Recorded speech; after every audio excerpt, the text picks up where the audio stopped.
Hello everybody. Thank you for tuning in to my video. This has been a long time coming for me doing this series. First of all, it's been something that's been on my heart for a very long time, a couple years actually. And I think that, well, I know for sure that now is the time to get it done and get this material out to you guys, because I know it's a lot of people who go through and who are going through and who have been through a lot in some similar situations as me.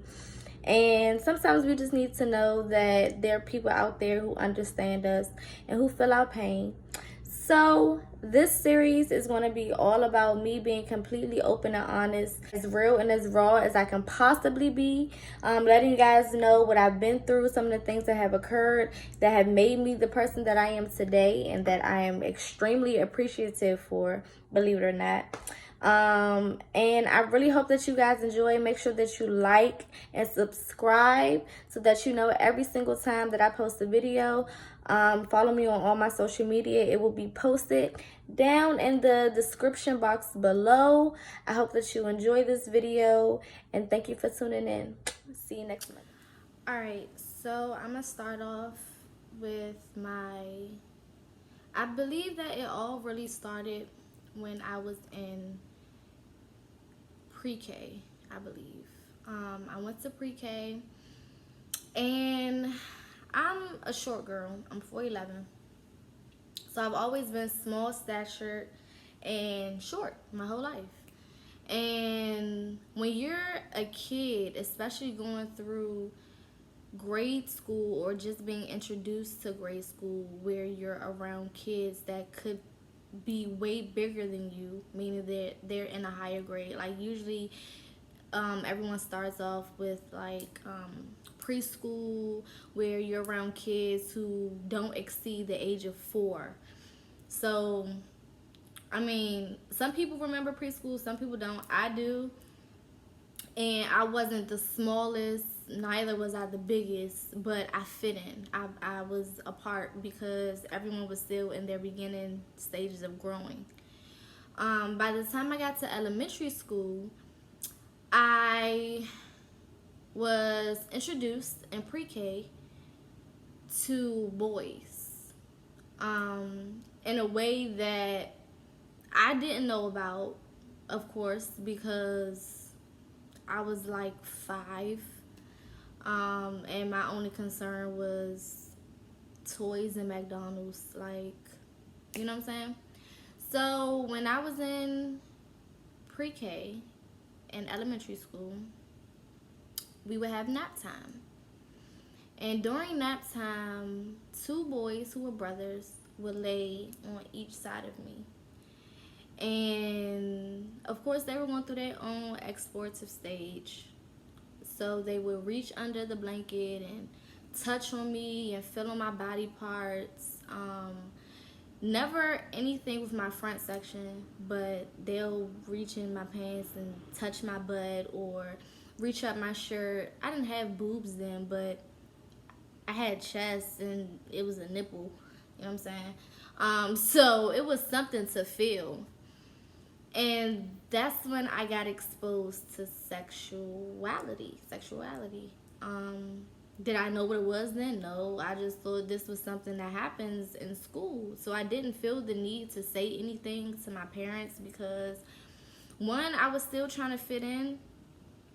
And what parents have to understand is that children go through this cross-elimination at a young age, where they're conflicted with telling their parent and not telling their parent, which is when we're introduced to right or wrong, when we start to learn that there is a right way to do things and there's a wrong way to do things.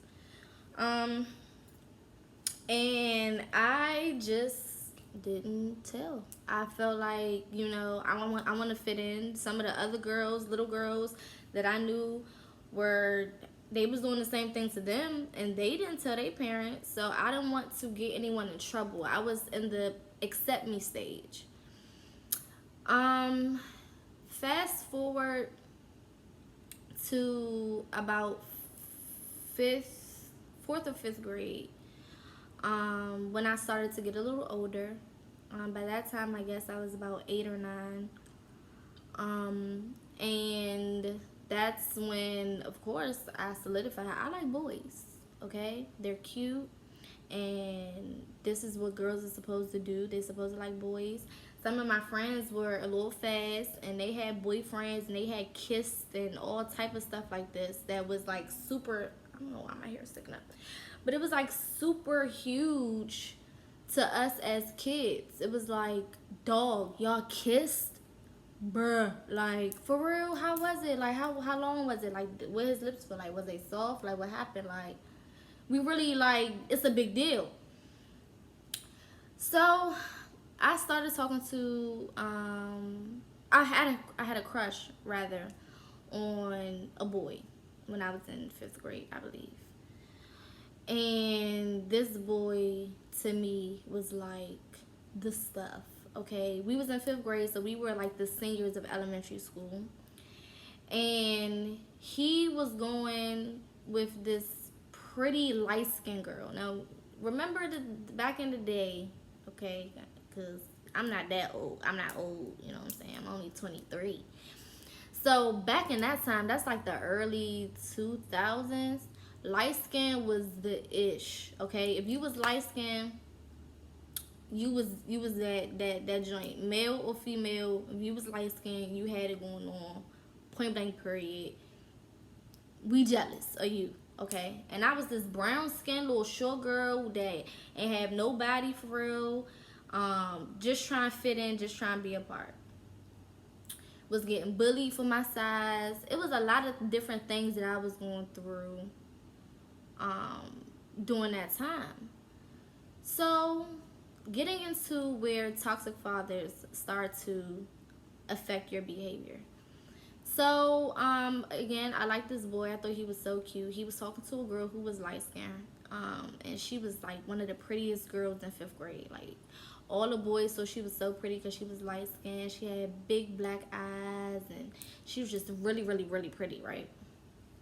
Had pretty long hair, like all of that. Now, my hair's not short, okay? My hair's never been short, okay?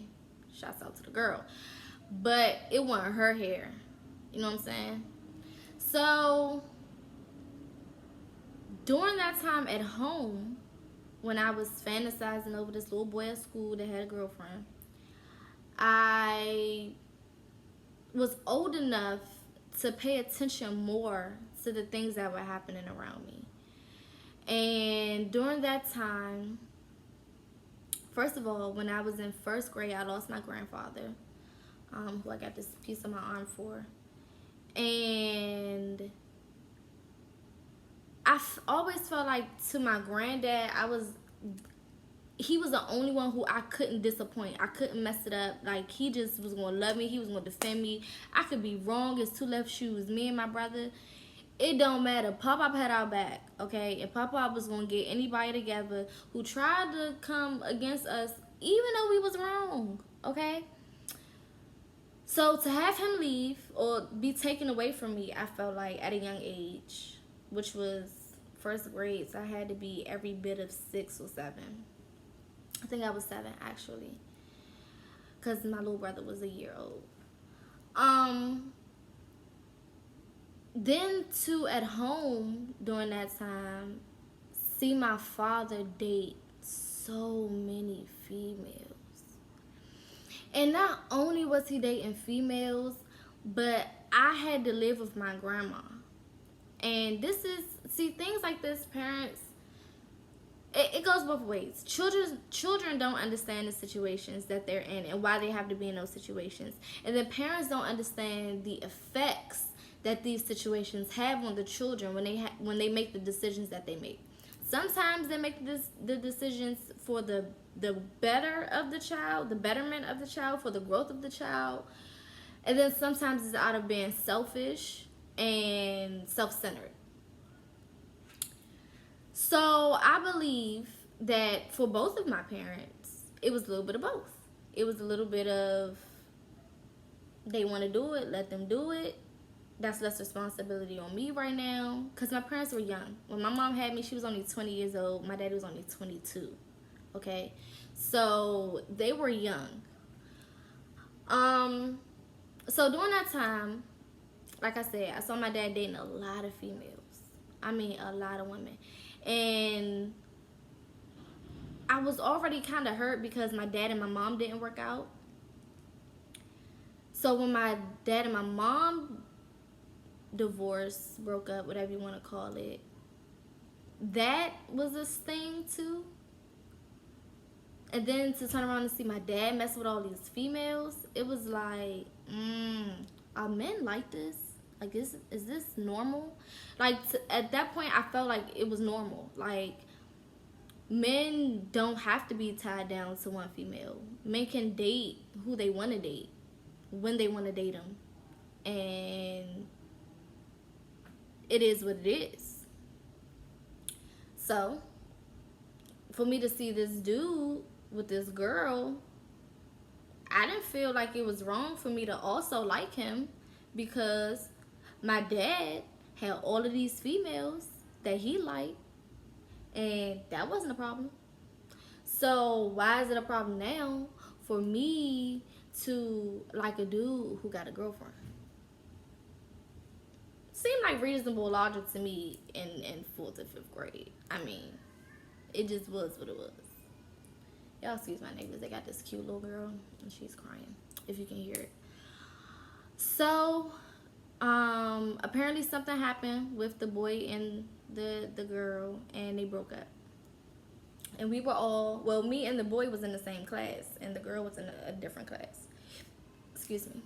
So, back then, you know, we used to write notes, okay? We ain't had no cell phones. We weren't texting. We was writing notes, okay? And he wrote me a note, basically like, I like you, call me. So, you know, back then, like I said, we ain't had no cell phones. So we had the house phone, and we had a pen and a paper, or a pencil and some paper, okay? And you had to make it work. He wrote his home number down on there, and he was like, call me when you get in from school. Now, we got in from school, like, by the time I got home, like 2:30, 3 o'clock. So his parents wasn't really home. I was living with my grandmother at the time, who didn't mind me being on the phone, because in her mind, I'm in 5th grade. It's harmless. I had been talking on a house phone since 2nd or 3rd grade to my friends. So me being on a phone wasn't out of the normal. Now, did she know it was a boy at the time? That I don't know.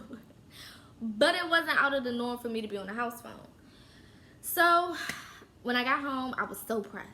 I called them, and we were talking, and everything's all cool, and I'm thinking, oh my god, like, he really likes me. Like, this is crazy. Like, little old me who get picked on for my height and my teeth, because at the time my teeth were like really, really crooked, and they crooked now, but I don't care, because now you can't tell the girl nothing, okay? But it took me a minute to get here. So we would talk on the phone, and we got really, really, really close, me and the dude.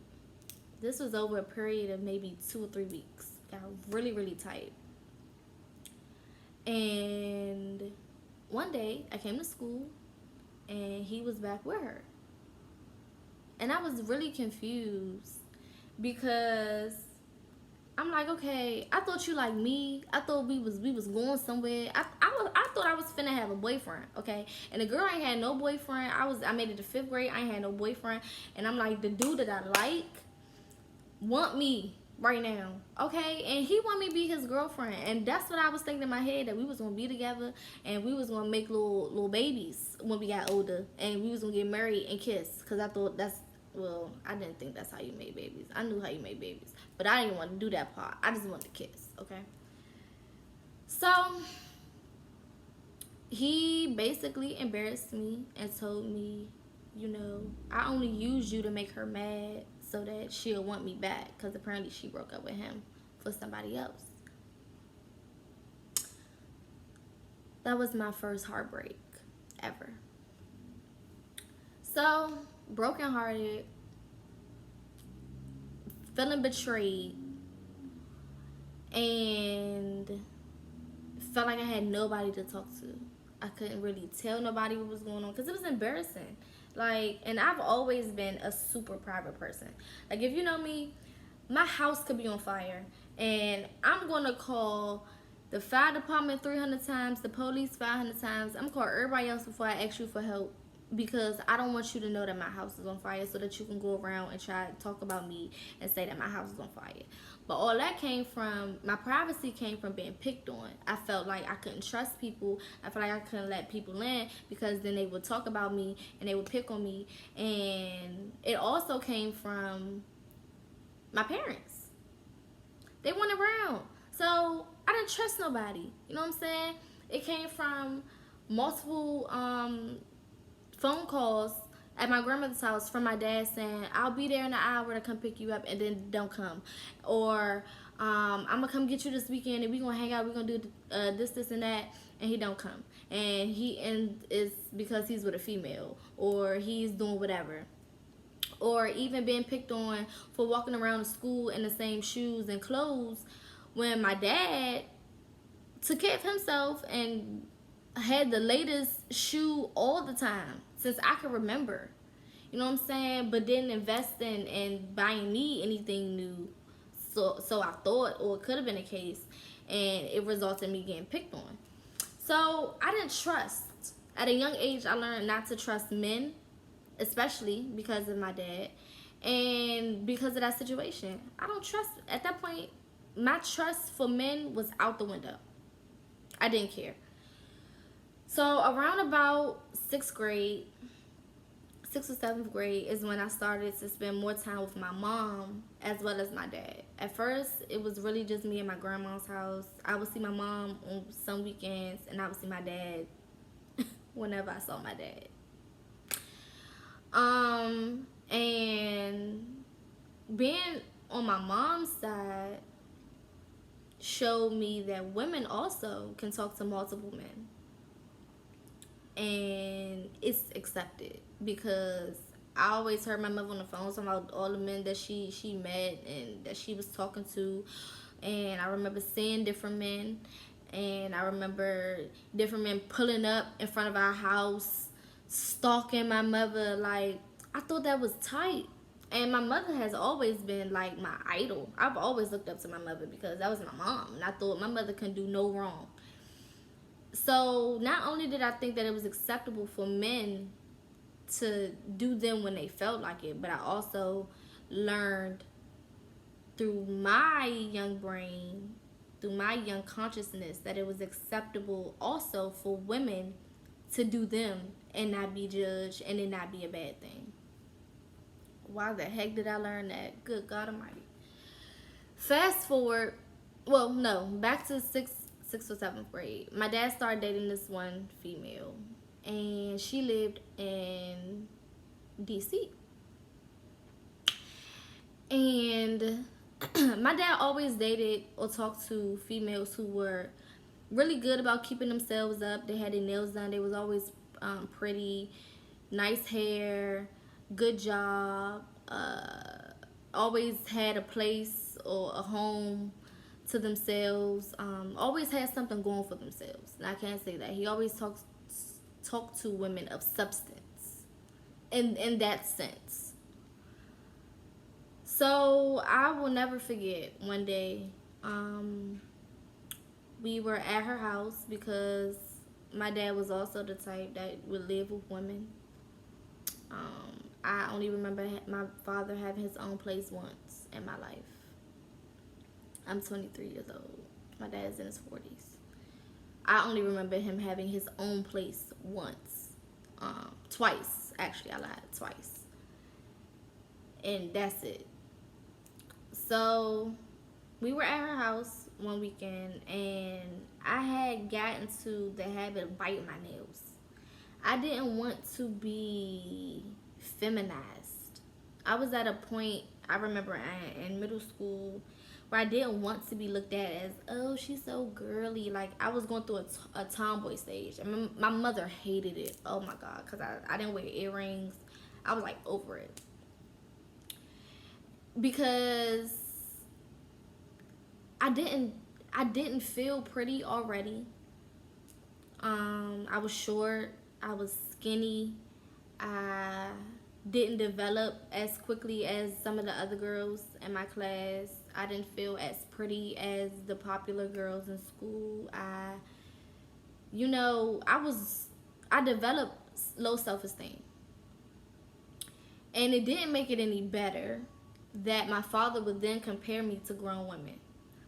I remember, like I said, I would bite my nails because I didn't like them long. I felt like they were in the way or they would get dirty fast. And my thought process was, okay, well, if I bite them, then it's no way that they can get long and dirt get all up under it and I have to clean them all the time.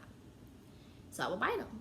And my dad, I'll never forget, one day he basically looked at me. We were all sitting around with him and his girlfriend at the time and her kids. And I got really close with them. I thought they were cool. She treated me well. She wasn't mean to me at all. She looked out for me, everything. And my dad said, "You are female and you biting your nails like that? Look at her. That's how a woman's nails is supposed to look. You see how she carry herself? That's how a woman's supposed to carry herself. You need to start carrying yourself like a woman." I'm in the 6th or 7th grade, okay? I'm between the ages of 10 and 12. How am I going to carry myself like a woman? And how dare you compare a 12-year-old, 11-year-old, 10-year-old, however old I was. I know I wasn't in 8th grade because I remember that timeline. But how can you compare me to a grown woman who's in her 30s and is able to go out and pay to take care of herself? You know what I'm saying? It was just like, dang, like, I'm not even good enough for my own dad. I can't do nothing right. And it was like at one point, I felt like my dad would only come around to chastise me. It was like that was the only time prior to that when I was in elementary school. That was the only time he would come around was when I got in trouble. Other than that, it was, oh, I'll come pick you up, and he never showed. Oh, I'll come get you, and he'll never show. Or if he had a girl that he was talking to that had children and he needed me to be there, then I was there. And I felt used. I felt like a pawn. And subconsciously, that became a norm for me.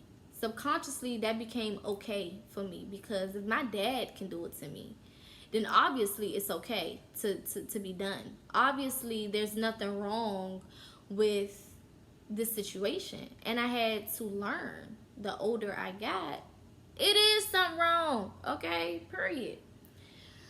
So, fast forward to high school, 9th grade. A lot of stuff that I'm revealing on this YouTube series, my parents do not know. So, there's gonna be a lot of talks going on, but it's cool. Fast forward to 9th grade. In middle school, I started to feel myself in 8th grade. I got braces in 7th, and I got them taken off in 8th, so my teeth were straight. I felt a little bit better about myself. I didn't want them at first because I felt like I'm ugly anyway. Let my teeth stay how they are. But my dad forced me to get them. Of course, my dad forced me to get braces, right? And it made me feel even more like he didn't accept who I was. So I just got them. And when I had them, I didn't give a crap about them. I ate whatever I wanted to eat. I did whatever I wanted to do with them. I broke endless brackets. I didn't care. I wasn't paying for it. You want me to have them, you pay for whatever happened. And that was the mentality that I had at that point. I didn't care. So fast forward to 9th grade. At this point, I'm a little more accepting of myself. I feel a little bit cuter. My mother started to allow me to wear eyeshadow a little bit, so I was able to explore different things. And I was going to high school, and you couldn't tell me nothing, okay? And I was completely terrified because I felt like, okay, I was already getting picked on for being small in middle school. Now I'm about to be little in high school with these big kids, and they gonna want to fight me. Okay, that's all I can think about. I don't know. That's all I can think about. They gonna want to fight me. They not gonna like me. They gonna pick on me. I start thinking like this is like Mean Girls off the TV, and I was gonna get jumped and bullied. Like everything's going through my head. So when I got there, I realized, of course, it wasn't as bad as it was. And ninth grade is when I hit my first growth spurt. Well, I would say my second, because in middle school is when I started to get more busty, and that kind of helped with my confidence because boys started to notice because I had to wear little padded bras, and I was pressed about that. And middle school boys just want something. They don't care if you got little pebbles. They just want to feel on something. They just nasty, okay? And we had Freaky Friday. And when my little boobies started coming in, that was the best day to me because I got some attention. And that also started a plethora of disaster because I started to think that that was the attention that I needed to get from a guy for him to like me or accept me or to talk to me. Because guys didn't really want to talk to me when I was younger. So middle school, I started to fill out. I got a little bubble in ninth grade.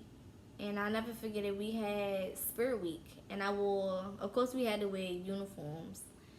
And this particular day, Spirit Week, I wore some jeans. And apparently, my little butt looked like something in the jeans. And y'all know the black community is famous for butt, okay? One thing the black community love is a tail. Okay, you got a tail back there, you won't get some attention, honey. Okay, that's just how it is. That's just the way it goes. I'm gonna hurry up and try to finish this first episode before my iPad dies. So I was getting attention, and that's when the attention started.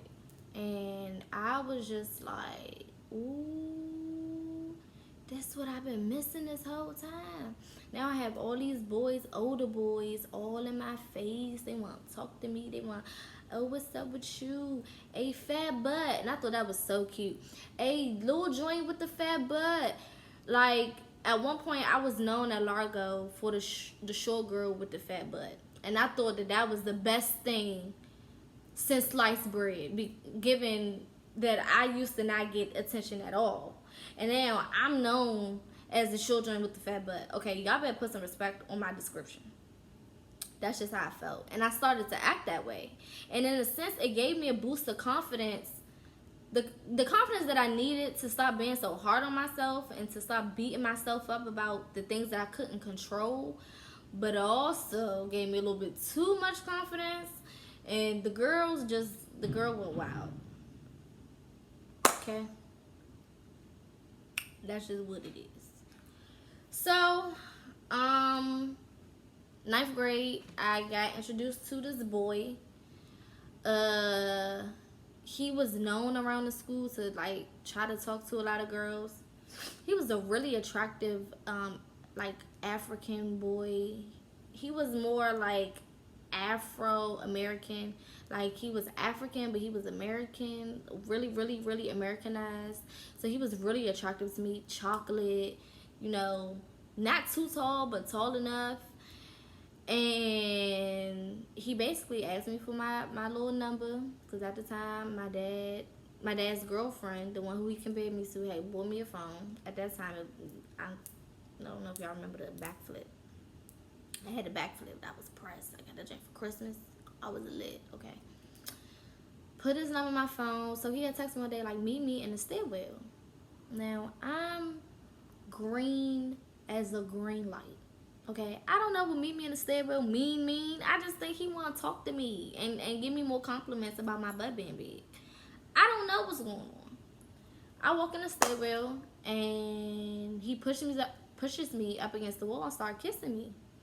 I'm like, whoa. Now mind you, this is my first kiss, okay? Because I hadn't kissed nobody at all. And it was like taken from me. It wasn't an experience. It wasn't like, oh, first kiss. No, it was boom, pushed up against the wall, kissing me. And I'm just, and it don't know what to do because I'm young and I'm dumb and I don't know what to do with my lips. And I'm just sitting there like, looking dumb, okay? Then he put his hand under my shirt and started to feel on my chest. And that exposed me to being stimulated, because prior to that I never been stimulated sexually. The most I seen is a couple little glances at Cinemax off the late night when it was on after I was watching a movie. And you know how Cinemax switched from a movie to a movie? Them were the only little glimpses that I had. So I had never been stimulated to the point where I felt something in my under. I didn't know what it was.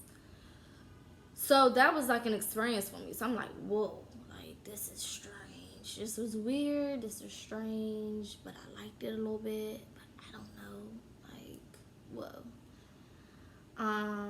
And after that, it was just like I thought that was the norm.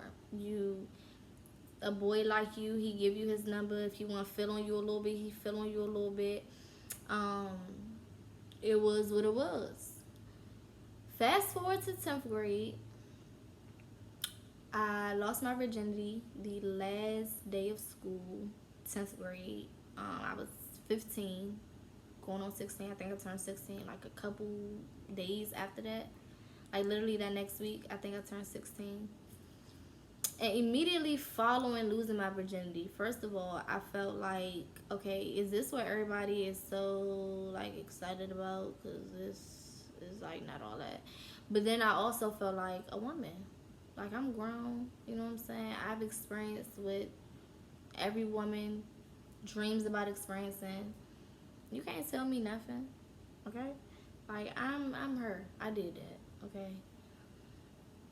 And the dude who I lost it to at the time wasn't ready to be trying to show me love. And I was really searching for the love from my dad and these boys. And letting them create normalcy for me. I was allowing them to create the normal for me because I was really lacking the love and affection from my dad. Now, had my dad told me, you're beautiful, you're gorgeous, you are perfect the way you are, you don't need this and you don't need that, and spoke life into me during those ages of me coming up through grade school, through elementary school, through middle school. By the time I got to that moment in 9th grade, when I got that text to meet in the stairwell, it wouldn't have been that to me because I would have been used to it. At that point, it would have been normal. Okay, you call me pretty. My father called me beautiful every day. Do something different. You call me pretty. My father called me gorgeous. That's better. Beat that. You know what I'm saying? I would have had a different air about myself and not have been so desperate to experience things so quickly because I felt like that was the only way that love was received. Given me seeing my dad with these females, I thought having sex with females and kissing up on females and feeding that BS to them females was love. So when a man would do it to me, he loved me. He cared about me. Or I'm just going to keep pestering him until he shows me what I'm looking for. But that's not his job. But as a kid, because even in 10th grade, you a kid. I was a child. As a child, I couldn't think that through. Like, okay, this is not how it's supposed to be. Because it's learned behavior. I can only recreate what I've learned. I can't give you anything that I've never learned. There's no way. So for me to see that on both sides, from my dad and my mom, it was only right in my head that that was the way that I should receive love. And then also, when the guy I lost my virginity to broke my heart, like my dad, like the dude that I liked in elementary school, okay? When he broke my heart and I found out that he was, I almost, for real, didn't graduate because I was always at this man's house, giving him what he wanted and not taking care of myself and not looking out for myself as far as my grades and my career. I completely forgot about me. And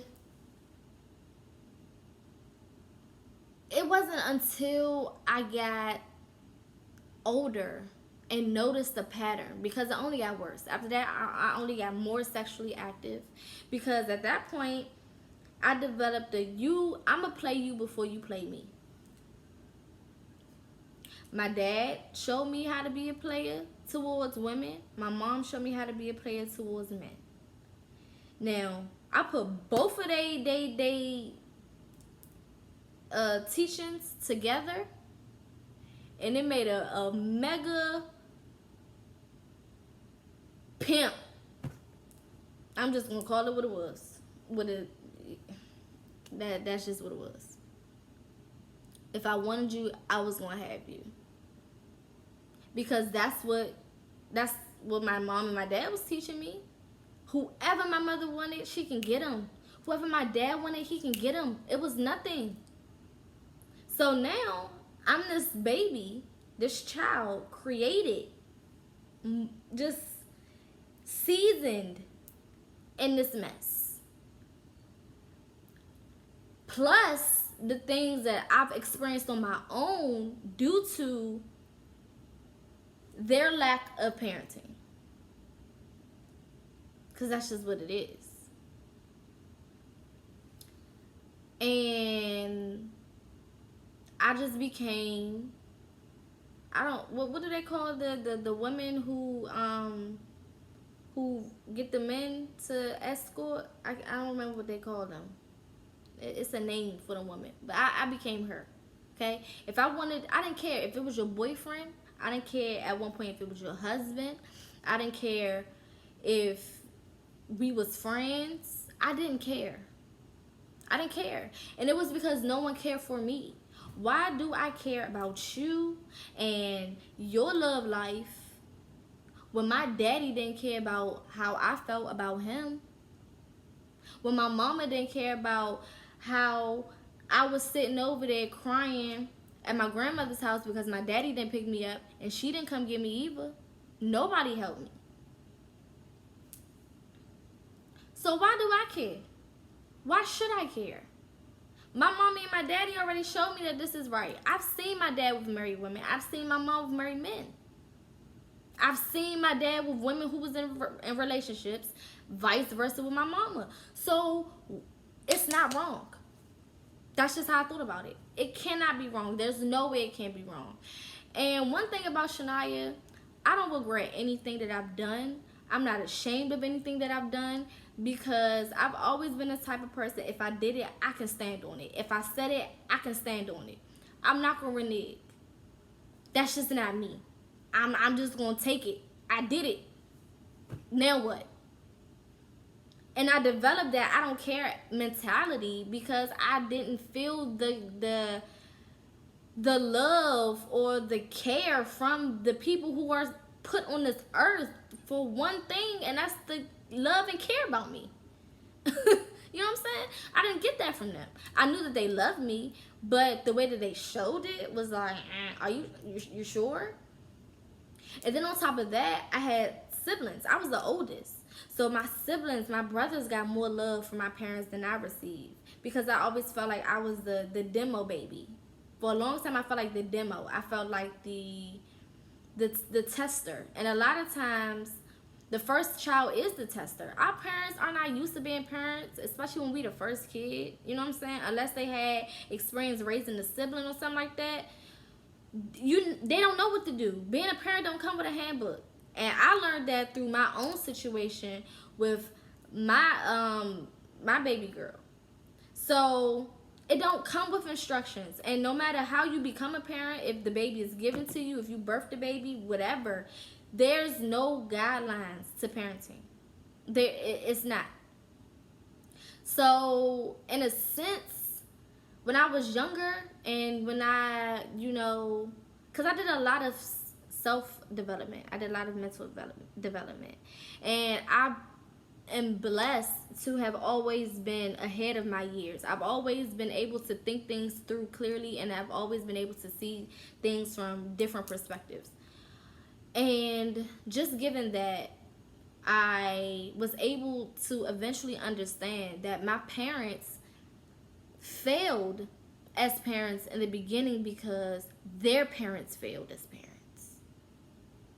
And when I learned that it was a chain reaction and that this thing was what we call a generational curse, I was able to then understand the root of the issue.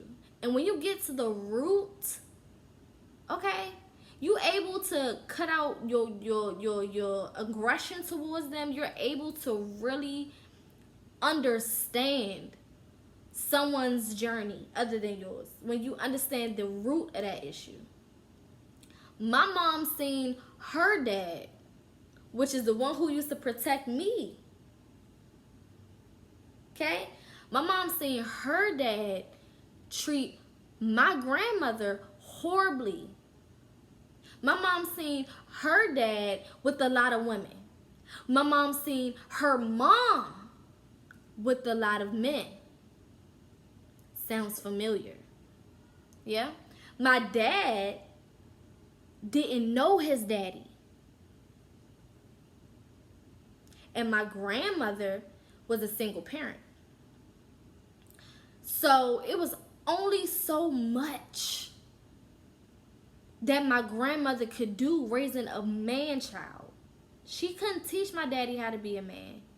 So my daddy never learned how men are supposed to love because he never was loved by a man. It all has a cause. It all has a root. And once you get to the root, you are able to dissect the entire situation and you get a whole new outlook on it.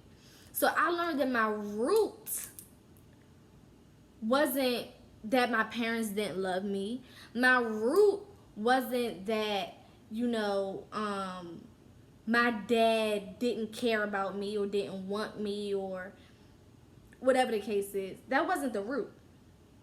The root was hurt people hurt people. The root was you can't teach what you don't know. So how can I expect my parents to teach me love and affection and high self-esteem if they never experience those things for themselves and are still battling with those things? My iPad is about to die in a little bit, so I'm gonna wrap this first section up. So again, this first episode is just basically for you to get a better understanding of who I am, the things that I've went through. I hope that this first portion has connected with someone, that someone has taken something away from the little bit that I've said, and I hope that I've related with a lot of people. We all don't share the same stories, but we do share some of the same situations and circumstances that have created our story and that have, been bits and pieces of our history and our family's history. And I know I'm not the only one who has parents who was doing their thing and who had grandparents that taught their parents how to do their thing. And within this series of toxicity, I'm going to talk about toxic people from all areas of your family dynamic. Your friends, your dad, your mom, your auntie, your uncle, your sister, your brother, your cousins. Nobody's off limits, because when you're healing, you have to heal from everything. You don't just heal the parts that don't affect other people. You don't just heal the things that are easily done and don't feel that bad to go through. The true healing comes through the things that we don't want to touch, because those are the biggest portions of our story that affects us so greatly. So, with that being said, please subscribe to this channel. I will be posting the second series on the following Monday. So next Monday, make sure that you are looking out for number 2. Follow me on social media. My Instagram is _SHAYY12.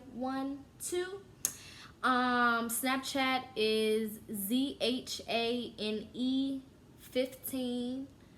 I will post my Twitter in the description because I cannot think of it off the top of my head right now. But I encourage you to share this. We're going to make this trend. We're going to make this something that is helpful. I want to help as many females and women as I can in general, no matter what age, no matter what walk of life. We are all sisters. We are all here for each other. And our stories affect way more than what we actually think that it does. So I love you all. Before I go, hopefully if I have enough time, I do want to pull an oracle card. These cards are not like, if you go to church, you know, people would be like, ah, nah, you shouldn't be.